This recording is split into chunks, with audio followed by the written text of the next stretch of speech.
C'est pourquoi dans Genèse, il est celui qui t'a créé. Dans Exode, il est l'agneau pascal. Dans Lévitique, il est celui qui a été sacrifié pour toi. Dans Nombre, il est celui qui connaît chaque tribu nom par nom. Dans Deutéronome, il est celui qui est le prophète du peuple. Et dans Josué, il est celui qui t'amène de l'esclavagisme vers la terre promise. Dans Juge, il est le grand conquérant. Dans 1 Samuel et 2 Samuel, il est celui qui appelle les gens dès l'enfance. Et dans 1 roi et 2 rois, il est celui qui te donne la victoire sur les ennemis qui t'ont écrasé autrefois. Dans 1 Chronique et 2 Chroniques, il est le grand archiviste. Dans Esdras ainsi que Néhémie, il est le rebâtisseur des choses qu'on a détruites. Dans Esther, il est ton avocat. Dans Psaume ainsi que Job, il est ta chanson préférée.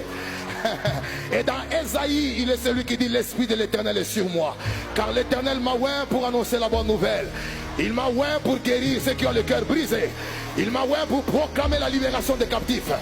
Et dans Jérémie, il est celui qui dit avant que je ne t'eusse formé dans le ventre de ta mère, je te connaissais. Dans Lamentation de Jérémie, il est celui qui dit mes bontés se renouvellent chaque matin. Dans Ézéchiel, il est celui qui dit même si tu es resté comme les ossements desséchés, je peux ramener la vie en toi. Je peux ramener la vie en toi. Dans Daniel, il est celui qui se présente comme le 4e homme dans le feu. Et dans Osée, il est celui qui dit mon peuple périt faute de connaissances. Dans Jonas, il est celui qui dit même si les poissons t'avaient avalé, je les commanderai, je lui donnerai l'ordre de te vomir. Et dans Habakkuk, il est celui qui dit même lorsque la prophétie tarde, attends-la car elle s'accomplira. Dans Joël, il est celui qui dit dans les derniers temps je répandrai de mon esprit sur toutes chairs. Les jeunes filles prophétiseront, les jeunes gens auront des visions et les vieillards auront des songes.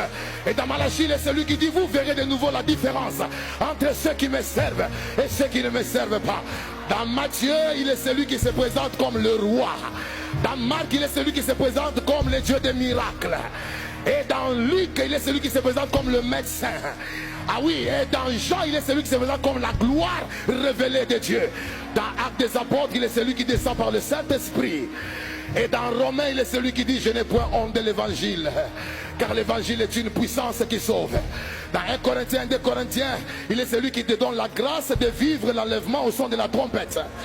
Et dans Éphésiens, il est celui qui dit autrefois nous étions loin de Dieu, mais maintenant en Christ nous sommes devenus proches de lui. Tu me donnes un bon amen, j'avance. Dans Jacques, il est celui qui dit humilie-toi sous la main puissante de Dieu et il t'élèvera au moment convenable. Et dans Éphésiens, il est celui qui dit nous n'avons pas à combattre contre la chair et le sang, mais contre les principautés, les puissances qui sont dans les lieux célestes. Dans 1 Thessaloniciens et Thessaloniciens, il est celui qui t'enseigne la loi de la pureté. La loi de la pureté. Dans 1 Timothée de Timothée, il est le Dieu des jeunes. Il est le Dieu des jeunes. Il passe par les jeunes pour établir son royaume. Dans 1 Jean, 2 Jean, 3 Jean, il est le Dieu qui dit je souhaite que tu sois prospère à tous égards, qu'on prospère l'état de ton âme. Dans Jude, il est celui qui fait grâce à tout celui qui s'approche de lui comme un père responsable. Et finalement, dans Apocalypse, il est l'alpha